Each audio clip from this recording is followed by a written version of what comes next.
Hello, my self आंचल राठौर।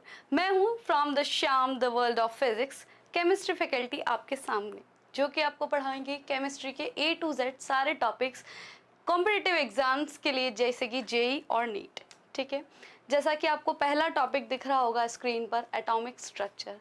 ये बहुत ही basic concept है, बेसिक टॉपिक है, जो आपको अच्छे खासे मार्क्स दिला सकता है कॉम्पिटिटिव एग्जाम्स में।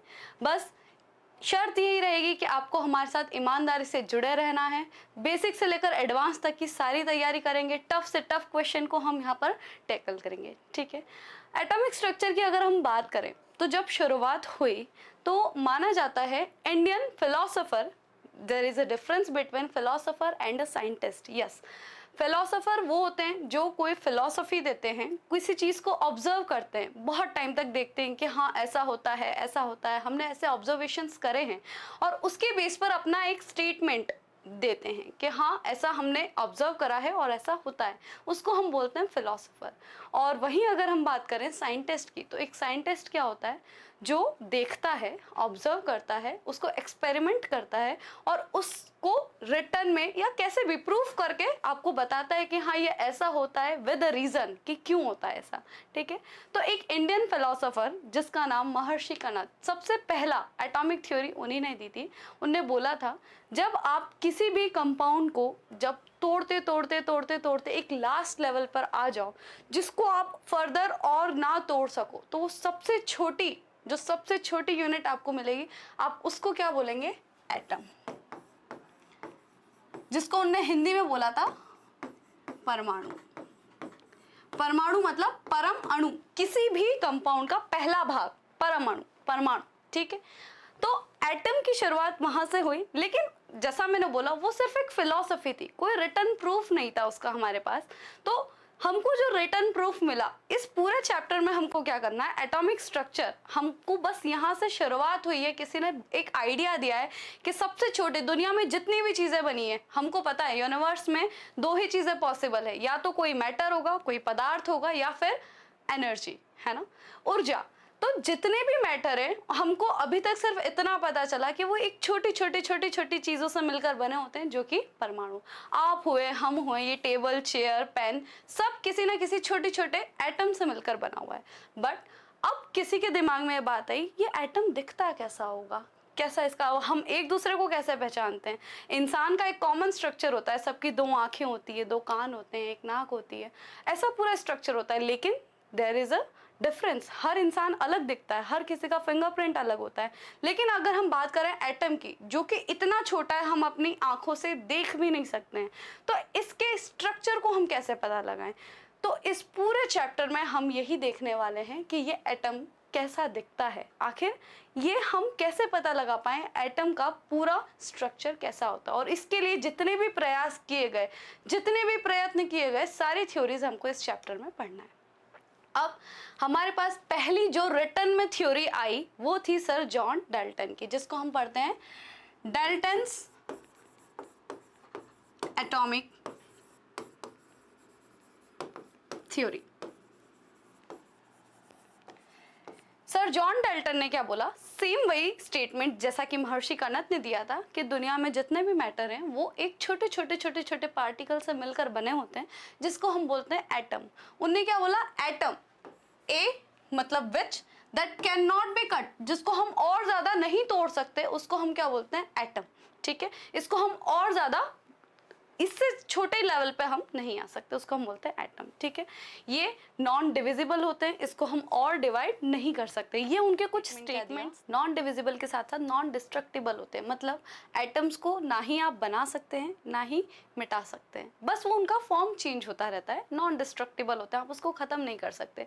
बट ये थ्योरी पूरी तरह सही नहीं थी। ठीक है, क्योंकि होता क्या है कि साइंस में कुछ भी हो, साइंस में ये क्वेश्चन मार्क हमेशा रह जाता है ना, कि ऐसा क्यों।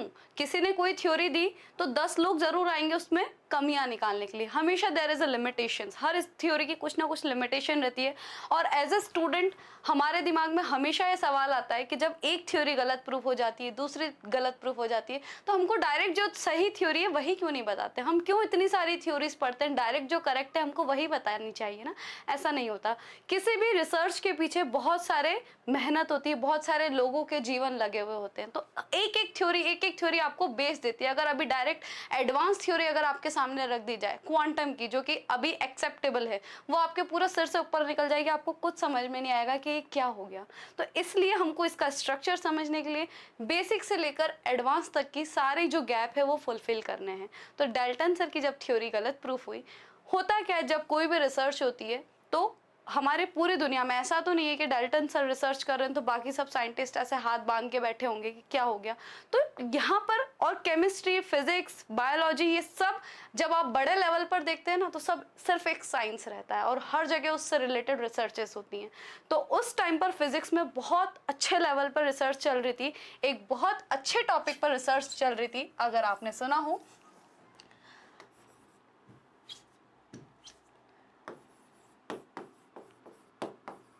इलेक्ट्रिसिटी पर।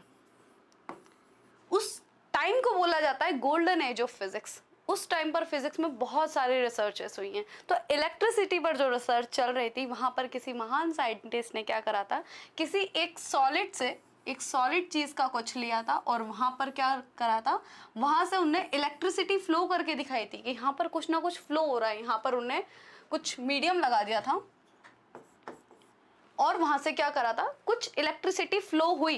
तो जब वहां से इलेक्ट्रिसिटी फ्लो हुई, जिस भी सॉलिड स्टेट से यहाँ से जो भी इलेक्ट्रिसिटी फ्लो हुई, तो हर वो चीज जो इलेक्ट्रिसिटी को फ्लो करने में हेल्प करता है या जिसके अंदर से इलेक्ट्रिसिटी फ्लो हो सकती है, हम उसको क्या बोलते हैं, कंडक्टर। क्या बोलते हैं, कंडक्टर। तो इसी तरह से किसी ने सॉलिड स्टेट से इलेक्ट्रिसिटी को फ्लो करके दिखाया, है ना। तो अब कोई चीज जब फ्लो होती है तो क्या होता है, जैसे कि एयर, हवा जब बहती है तो हम उसको बोलते हैं एयर करंट। पानी जब बहता है हम उसको बोलते हैं वाटर करंट। अब यहाँ पर क्योंकि इलेक्ट्रिसिटी फ्लो हो रही है तो इसको हमने नाम क्या दिया, इलेक्ट्रिक करंट।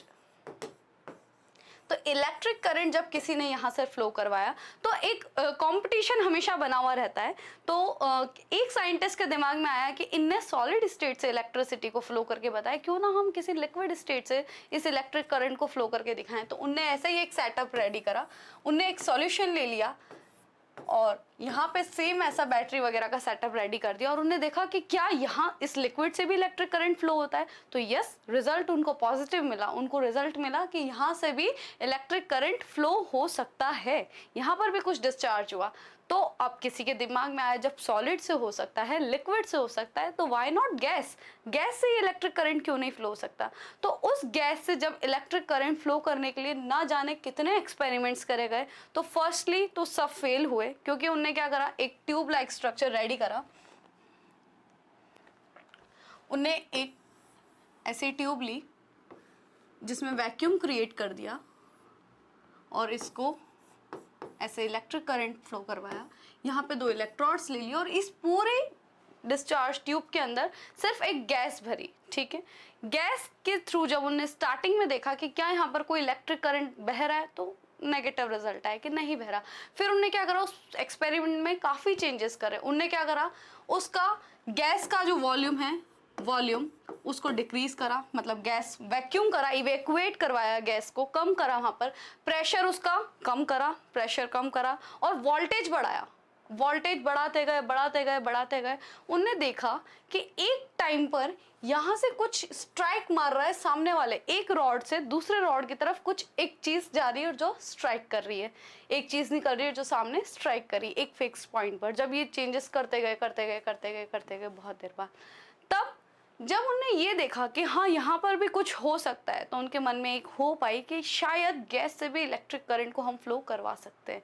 बट अब क्वेश्चन ये था कि हर चीज एटम से मिलकर बनी होती है और ये जो इलेक्ट्रोड्स हैं, ये जो रॉड हैं जो जिससे हम इलेक्ट्रिसिटी को फ्लो करवा रहे हैं, उसको हम इलेक्ट्रोड कहते हैं, है ना।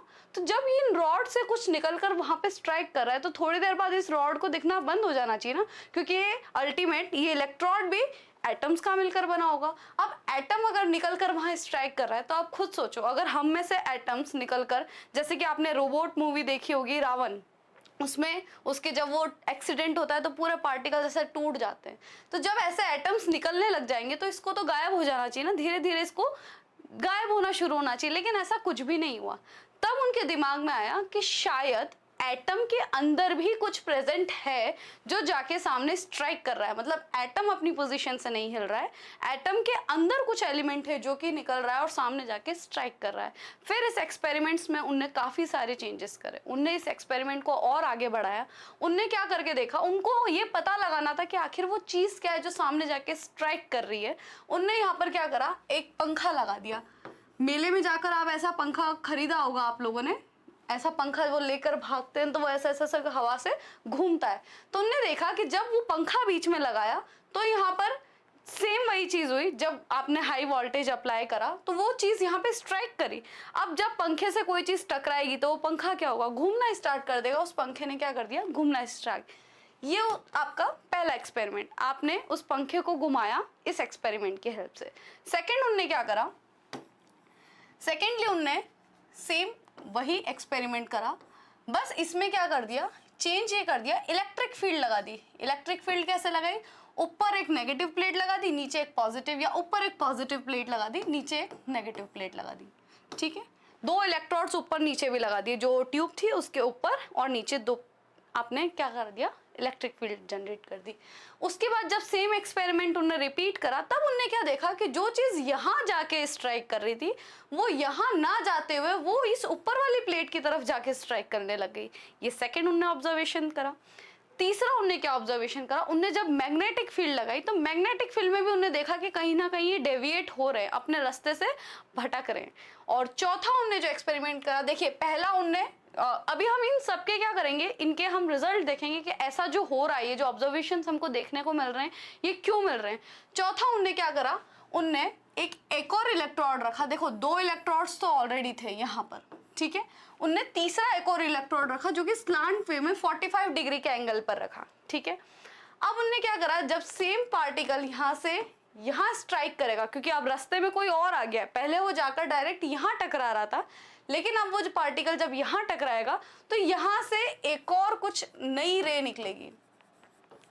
अभी तक यहाँ से जो यहाँ की तरफ जो एक रे स्ट्राइक कर रही थी वो एक दूसरी रे थी, और यहाँ से जब वहाँ ये स्लांट में हमने जब एक इलेक्ट्रोड रखा है तो कोई एक दूसरी ही रे वहाँ से निकल रही है। ठीक है, तो ये सारे एक्सपेरिमेंट्स उनने देखे।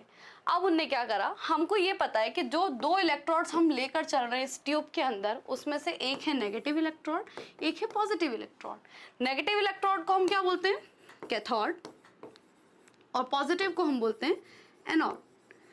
तो हमने जब ये एक्सपेरिमेंट करा, फर्स्ट जो हमारा ऑब्जर्वेशन था कि इस नेगेटिव इलेक्ट्रोड से यहाँ की तरफ एक कुछ पार्टिकल जा रहा है और वो स्ट्राइक कर रहा है। ठीक है, अब वो रे क्या है, हमको उसका नाम नहीं पता है, क्योंकि वो रे कैथोड से निकल रही है, हमने उसका नाम रख दिया कैथोड रे। क्या नाम रखा, कैथोड रे। ये पूरा आपका कैथोड रे एक्सपेरिमेंट था पहला। दूसरा कैथोड रे नाम रख दिया। अब कैथोड रे से हमने ये देखा कि क्योंकि वो पंखे पे, जो हमने एक एक्सपेरिमेंट करा था, पंखे पर टकरा रही थी, तो कैथोड रे, हमने ये दूसरा ऑब्जर्वेशन का रिजल्ट ये निकाला कि क्योंकि वो टकरा रही थी उसका नेचर कैसा है, पार्टिकल नेचर है। कैसा है, पार्टिकल नेचर वो शो करती है। ठीक है, तीसरा, जब इलेक्ट्रिक फील्ड हमने लगाई तो वो क्योंकि वो नेगेटिव प्लेट से निकल रही थी और वो किसकी तरफ डेविएट हुई, वो पॉजिटिव की तरफ डेविएट हो गई। मतलब हमने ये बचपन से सुनते हुए आ रहे हैं कि सेम चार्जेस हमेशा रिपेल करते हैं, अपोजिट चार्जेस हमेशा अट्रैक्ट करते हैं एक दूसरे को। मतलब वो जो पार्टिकल निकल रहा है, कैथोड से जो पार्टिकल निकल रहा है, वो पार्टिकल किस नेचर का होगा, थर्ड हमारा जो रिजल्ट आया वो होगा नेगेटिव। वो खुद नेगेटिव होगा तभी वो पॉजिटिव की तरफ डेविएट हो रहा है। अगर वो पॉजिटिव होता तो वो नेगेटिव की तरफ डेविएट होना चाहिए था, लेकिन ऐसा नहीं हुआ। तो कैथोड रे से जो निकलते हैं उनको पार्टिकल नेचर हमने बोला, और वो पार्टिकल कैसे होते हैं, नेगेटिवली चार्ज। ठीक है, उन पर नेगेटिव चार्ज होता है। लास्ट, जब हमने मैग्नेटिक एक्सपेरिमेंट करा, जब मैग्नेटिक फील्ड लगाई तब भी वो डेविएट हो रहे थे। मतलब हमको ये समझ में आया कि चौथी प्रॉपर्टी उनमें मैग्नेटिज्म से भी अफेक्ट पड़ता है, मैग्नेटिज्म से भी वो अफेक्ट हो रही है। मतलब वो चार्ज पार्टिकल है और हमको ये पता है कि चार्ज पार्टिकल हमेशा अपने आसपास एक मैग्नेटिक फील्ड जनरेट करता है, ठीक है। तो ये सारे एक्सपेरिमेंट्स हमको यहाँ से मिले। अब लास्ट वो बच गया जब हमने ये स्लांट एक इलेक्ट्रोड रखा था और यहाँ से एक अलग ही रे निकल रही थी। जो यहाँ से पहले कैथोड से जो रे निकल रही थी हमने उसको कैथोड रे नाम दे दिया था, लेकिन जब हमने एक और इलेक्ट्रोड ऐसा रखा और वहां से अलग ही एक रे निकल रही थी जो कि कैथोड रे नहीं थी, इतना हमने देख लिया था कि ये रे और वो रे अलग थी। तो जब हमको मैथ्स में किसी चीज का नाम नहीं पता होता ना, हम क्या बोल देते हैं, लेट एक्स, हम उसको क्या मान लेते हैं, वो एक्स है। तो यहाँ से जो रे निकली हमने उसका नाम क्या रख दिया, एक्सरे। एक्सरे का नाम आप सभी ने सुना होगा। तो इस तरह से इन्वेंशन हुआ था एक्सरे का, और ये पूरा एक्सपेरिमेंट था कैथोड रे। और ये जो नेगेटिवली चार्ज पार्टिकल पर अभी हम पहुंच पाए हैं, देखिए सर डाल्टन ने क्या बोला था कि एटम्स को आप सब डिवाइड नहीं कर सकते, लेकिन हमने सब डिवाइड करा। हमको ये पता लगा कि वो इलेक्ट्रॉन खत्म नहीं हो रहा है, इसका मतलब एटम अपनी जगह से नहीं हिल रहा है, एटम के अंदर कुछ है जो कि स्ट्राइक कर रहा है, निकल रहा है और बाहर जा रहा है, ठीक है। तो उसको हम बोलते हैं सब एटॉमिक पार्टिकल, क्योंकि एटम के अंदर का कोई एक पार्टिकल है और जो कि क्या है, नेगेटिवली चार्ज्ड है, नेगेटिवली चार्ज्ड है, और जिसका नाम हमने रखा इलेक्ट्रॉन। अभी पूरी केमिस्ट्री में ये इलेक्ट्रॉन ही काम आने वाला है। सारे रिएक्शंस के लिए इलेक्ट्रॉन पॉसिबल होता है, इलेक्ट्रिक करंट के लिए भी इलेक्ट्रॉन ही पॉसिबल होता है, क्योंकि हम इलेक्ट्रिक करंट की डेफिनेशन भी क्या पढ़ते हैं, flow of electrons is called electric current. ये सारी चीजें हमने देखी, और ये इलेक्ट्रॉन्स की डिस्कवरी किसने करी थी, सर जे थॉमसन ने।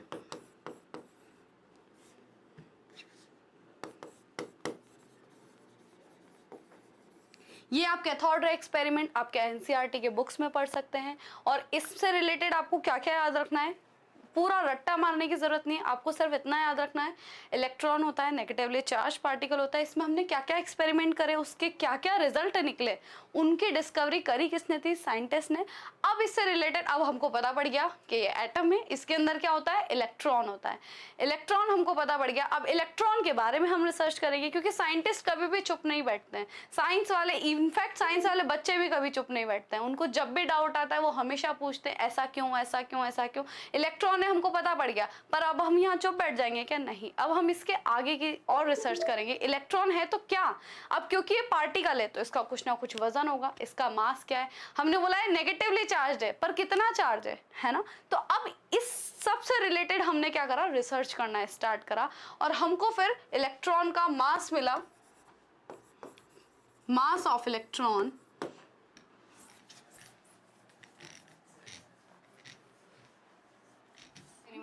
जो आप oil drop experiment, oil drop experiment में उन्होंने क्या करा गया, उन्होंने एक ऐसा चैम्बर बनाया, ठीक है, उसमें यहाँ पर नेगेटिव और पॉजिटिव प्लेट्स लगा दी, ठीक है, इलेक्ट्रिक प्लेट्स, इलेक्ट्रोड्स की, ये एक पॉजिटिव है मान लो, तो ये एक नेगेटिव प्लेट लगा दी, ठीक है। आसपास मैग्नेटिक फील्ड लगाई परपेंडिकुलर डायरेक्शन में, मतलब हर तरीके से ऊपर नीचे उनने इलेक्ट्रोड्स लगा दिए, आसपास उनने magnetic field, north pole south pole, इस टाइप से पूरा मैग्नेटिक फील्ड लगा दिया। ये आप गूगल पे या आपके बुक में अच्छे से ये वाला एक्सपेरिमेंट, इसका फोटो और पूरा डिटेल देख सकते हैं। उसके बाद उन्होंने क्या करा, यहाँ पर लगाया टेलीस्कोप, जहाँ से वो देख सकें कि अंदर हो क्या रहा है चैम्बर में। और यहाँ पर एटोमाइजर एक स्प्रे जैसा होता है, जहाँ से उन्होंने क्या करा, ऑयल ड्रॉप मतलब तेल की बूंद, ऑयल को स्प्रे करा। जैसे कि आप अभी कोविड में सबने क्या करा होगा, सैनिटाइजर को स्प्रे करके यूज करा होगा। तो जब आप स्प्रे करते हैं तो वो जो ड्रॉप्स होती हैं बहुत ही छोटे लेवल पर निकलती हैं, है ना, लिक्विड ड्रॉप्स जो होती है बहुत ही। अब ये एटोमाइजर तो एटम लेवल पर ही है, एटॉमिक लेवल पर जब आपकी कोई ड्रॉप्स निकलेंगी तो उसका साइज बहुत ही छोटा हो जाता है। अब उनने उस पूरे सेटअप को इस टाइप से डिजाइन करा कि जब वो ऑयल ड्रॉप्स अंदर आई इस चैम्बर में, तो क्या होता है, ड्यू टू ग्रेविटी कोई भी चीज कहाँ जाएगी, नीचे की तरफ जाएगी।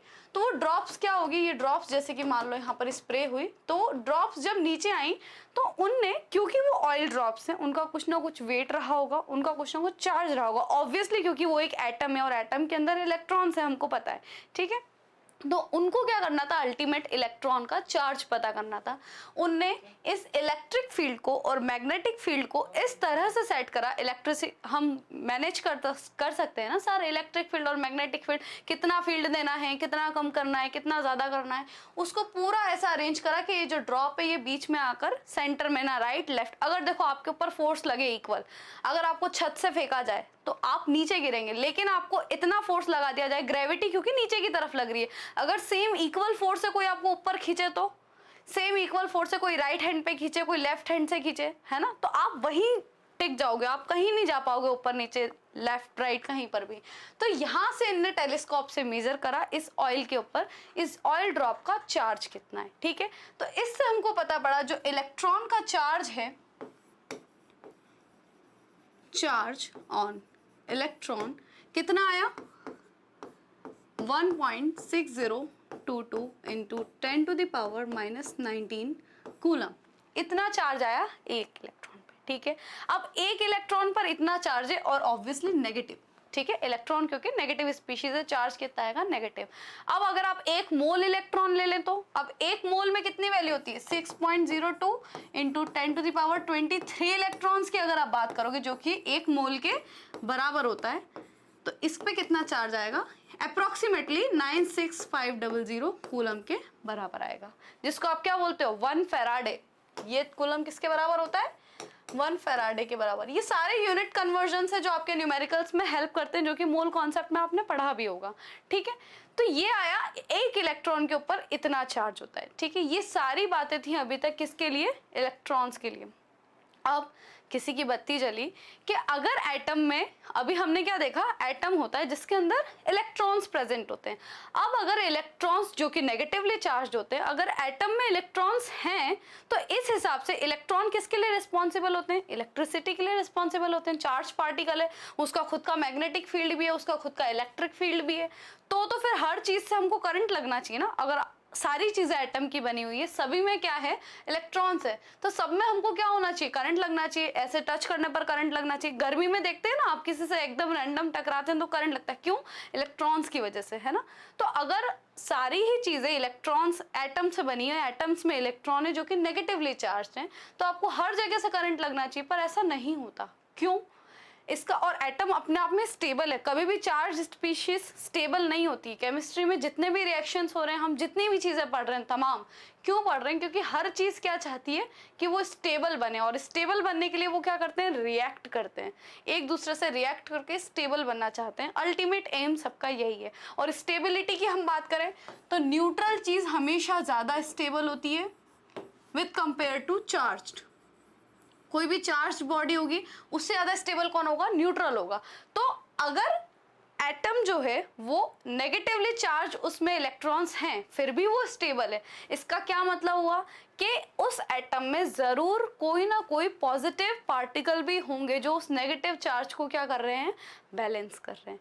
और सेम फिर जिस तरह से कैथोड रे एक्सपेरिमेंट करा गया, सेम बेसिस पर एनोड रे एक्सपेरिमेंट, या फिर जिसको बोल सकते हैं कैनाल रे एक्सपेरिमेंट भी करा गया, जिसमें से जो सारी चीज़ें हमने कैथोड रेस के लिए देखी, वो सारी उनने एनोड के लिए करी। सेम एक्सपेरिमेंट सब रिपीट करा गया और हमने देखा कि यस, ऐसा होता है।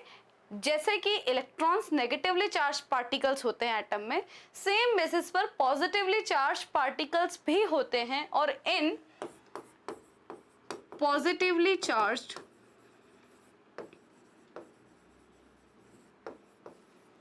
पार्टिकल्स को नाम दिया गया प्रोटॉन। और प्रोटॉन की डिस्कवरी किसने करी थी, जी गोल्डस्टीन ने। तो आपको सबके साइंटिस्ट के नाम याद होने चाहिए। प्रोटॉन की डिस्कवरी कैनाल रे एक्सपेरिमेंट्स के थ्रू हुई। सेम वही एक्सपेरिमेंट पूरा रिपीट करा गया था। Electric field, magnetic field, charge particle होते हैं ये सब। और उसके बाद फिर बारी आती है इनका वजन और इनका चार्ज। तो देखिए, चार्ज हमको पता है इलेक्ट्रॉन का चार्ज जितना था। अब क्योंकि वो ओवरऑल एटम हमको क्या करना है, न्यूट्रल है ना, ओवरऑल एटम स्टेबल है, न्यूट्रल होगा। और अगर वो न्यूट्रल है, इसका मतलब क्या है कि जितना नेगेटिव चार्ज है उतना ही पॉजिटिव चार्ज भी होगा। तो प्रोटॉन की अगर हम चार्ज की बात करें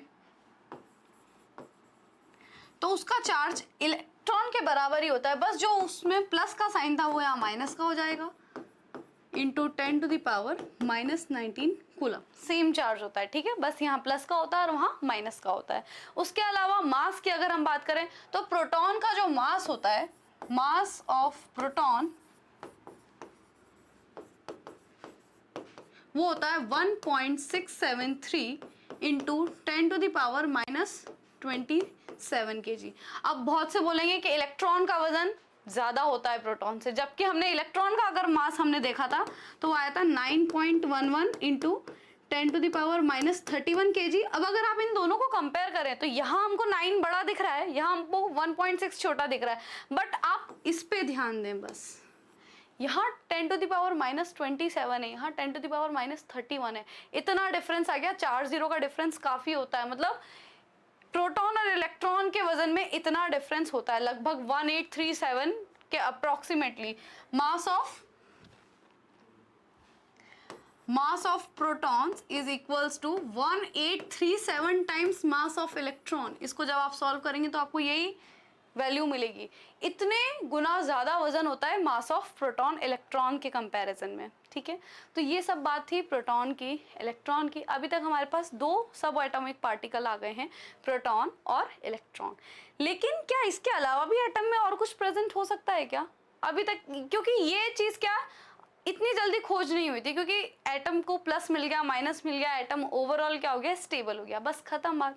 लेकिन जब आप पीरियोडिक टेबल देखना स्टार्ट करेंगे, हमारे केमिस्ट्री की जो मेन, हर केमिस्ट के, हर साइंस के स्टूडेंट के घर में एक आपको पीरियोडिक टेबल दिख ही जाएगी।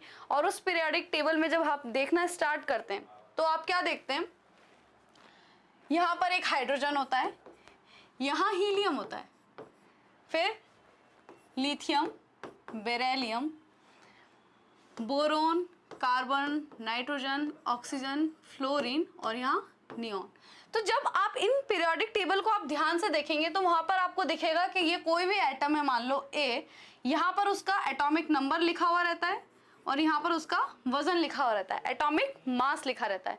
तो जब हाइड्रोजन की बात करते हो तो हाइड्रोजन का एटॉमिक नंबर क्या होता है, 1, और मास भी कितना होता है, 1, ठीक है। और जब आप हीलियम की बात करते हो तो हीलियम का एटॉमिक नंबर होता है 2 और मास नंबर होता है 4। ये क्या हुआ, देखो मास आकाई की वजह से रहा है। अभी हमने बोला कि मास ऑफ प्रोटॉन जो है वो तो 1837 टाइम्स है मास ऑफ इलेक्ट्रॉन के, मतलब मास ऑफ इलेक्ट्रॉन तो नेग्लेजिबल है। एटम का वेट आ किसकी वजह से रहा है, इस प्रोटॉन की वजह से एटम का वेट आ रहा है। जितना भी वेट है पूरा रफली किसके बराबर है, प्रोटॉन के बराबर है, इलेक्ट्रॉन का तो ना के बराबर है, वेट ही नहीं है। पर हम देख रहे हैं कि अगर हाइड्रोजन की बात करेंगे, हाइड्रोजन का एटॉमिक नंबर 1 है, मतलब उसमें सिर्फ एक इलेक्ट्रॉन है, एक ही प्रोटॉन है, तो एक प्रोटॉन की वजह से उसका एटॉमिक वेट 1 है, समझ में आ रहा है, ठीक है। बट अगर आप हीलियम की बात करते हो तो इसका एटॉमिक नंबर 2 है, इसके पास 2 प्रोटॉन्स होंगे, तो 2 प्रोटॉन्स होने की वजह से इसका वेट भी कितना होना चाहिए, 2 ही होना चाहिए ना, लेकिन इसका ठीक डबल हो गया वेट। और जैसे जैसे आप पीरियोडिक टेबल को ऑब्जर्व करना स्टार्ट करेंगे, आप नीचे नीचे नीचे नीचे आते आते आप देखेंगे कि double triple atomic weight slightly बढ़ता ही जाएगा उसके प्रोटॉन्स के नंबर्स के अकॉर्डिंग। तो यहाँ पर फिर किसी के दिमाग की बत्ती जली कि नहीं, चार्ज तक तो ठीक है, लेकिन एटम में कुछ एक ऐसी चीज भी है जो उसके वजन को बढ़ा रही है ना। अभी तक हम सिर्फ चार्ज के बेसिस पर देख रहे थे कि हाँ एटम स्टेबल होना चाहिए, उसके अंदर एक पॉजिटिव हो गया, नेगेटिव हो गया, ठीक है, लेकिन ये मास क्यों बढ़ रहा है ना। और इस मास की वजह से आपको रिएक्शन में एज सच कोई डिफरेंस नहीं दिखेगा, लेकिन जब आप हायर लेवल पे जाएंगे आपको पता पड़ेगा काफी हद तक ये मास जो है काफी चीजों में अफेक्ट करता है ना। क्योंकि रैंडम एकदम से मास बढ़ जाना, सडन मास बढ़ना एटम्स का, तब जाकर खोज हुई कि हमारे पास सब एटॉमिक पार्टिकल में इलेक्ट्रॉन, प्रोटॉन तो होता ही है, लेकिन एक थर्ड, एक और बंदा होता है जो कि क्या कर रहा होता है, उस एटम का वेट बढ़ा रहा होता है, जिसको हमने नाम दिया न्यूट्रॉन। ये न्यूट्रॉन भैया का नाम इसलिए पड़ा क्योंकि ये न्यूट्रल है, इनका कोई चार्ज नहीं है ना। चार्ज क्या है, 0, कोई चार्ज नहीं, इसलिए अभी तक पकड़ में नहीं आए थे। इनकी डिस्कवरी बहुत बाद में हुई थी। इनकी डिस्कवरी किसने करी थी, सर चैडविक ने इनकी स्टडी करी थी। और मास, अगर इनका मास देखें, मास ऑफ न्यूट्रॉन, तो ये निकल के आया 1.675 इंटू 10⁻⁻27 kg के बराबर। और यही आपका मास ऑफ प्रोटॉन क्या था, मास ऑफ प्रोटॉन आपका था 1.673 इंटू 10⁻⁻27 kg। अगर आप इन दोनों को कंपेयर करो तो देखिए पूरा वेट सेम है लगभग, इसका 1.675 है, इसका 1.673 है। सिर्फ इतना डिफरेंस आ रहा है प्रोटॉन और न्यूट्रॉन के, मतलब रफली पूरा बराबर है, सिर्फ पॉइंट में 0.002 का डिफरेंस आ रहा है। इतने से डिफरेंस से देखो, अब इसके लिए हम बोल सकते हैं ना कि मास ऑफ प्रोटॉन इज रफली equal to mass of neutron. ये दोनों का वेट बराबर है, लेकिन ये दोनों बड़े हैं किससे? मास ऑफ इलेक्ट्रॉन से। इलेक्ट्रॉन का वेट हम नेग्लेजिबल मान लेते हैं, ठीक है। और वेट किसका होता है? एटम में जो एक्चुअल आपका जो मास आता है वो होता है किसका है? प्रोटॉन प्लस न्यूट्रॉन का। प्रोटॉन और न्यूट्रॉन मिलकर एटम को अपना वेट देते हैं। इसलिए हीलियम में जब हम देखते हैं उसका एटॉमिक वेट कितना आया? 4 आया। 4 क्यों आया? क्योंकि 2 प्रोटॉन्स थे उसमें प्लस 2 न्यूट्रॉन्स भी आ जाते हैं, जिसकी वजह से उसका एटॉमिक वेट कितना हो जाता है? 4 हो जाता है। यही हम हाइड्रोजन की बात करें तो ये क्वेश्चन दिमाग में आना चाहिए कि फिर हाइड्रोजन का वेट 2 क्यों नहीं आया, 1 ही क्यों आ गया? क्योंकि हाइड्रोजन में न्यूट्रॉन नहीं होता है, ठीक है। उसमें सिर्फ एक प्रोटॉन होता है, जिसकी वजह से उसका वेट कितना आता है? 1 आता है। अब इसके बाद में हम काफी डिटेल में पढ़ेंगे क्या ऐसे भी लोग हो सकते हैं क्या जिसमें अगर वेट न्यूट्रॉन बढ़ जाए, हाइड्रोजन ही है लेकिन एक और न्यूट्रॉन ऐड हो गया तो क्या होगा फिर? तो ऐसी काफी सारी चर्चाएं हम आगे आने वाले लेक्चर्स में करेंगे। ये अभी तक हमने क्या करा, हमने सारे सब एटॉमिक पार्टिकल्स की डिस्कवरी के बारे में देखा, हिस्ट्री देखी कि एटॉमिक स्ट्रक्चर तक आने से पहले क्या क्या हिस्ट्री रही है। एटम के अंदर अभी तक हम पहले जानते थे कि इनको डिवाइड नहीं किया जा सकता, लेकिन अब हमको पता है कि हाँ एटम को हम तोड़ नहीं सकते, फर्दर और छोटे लेवल पे नहीं जा सकते, लेकिन yes atom can be subdivided into its subatomic particles known as electron, proton and neutron. 3 subatomic particles में हम इसको सब डिवाइड कर सकते हैं, जो कि इस एटम को एटम बनाता है। अच्छा, अब मेरा एक सिंपल सा क्वेश्चन आप लोगों के लिए ये है, आप थोड़ी देर के लिए वीडियो पॉज करें और आप एटम की डेफिनेशन बताएं कि एटम होता क्या है आखिर। अभी तक आपने जो समझा वो क्या है, आप खुद डेफिनेशन बताएं, फिर मैं बताती हूँ कि एक्चुअल में एटम की डेफिनेशन आप कैसे बता सकते हैं।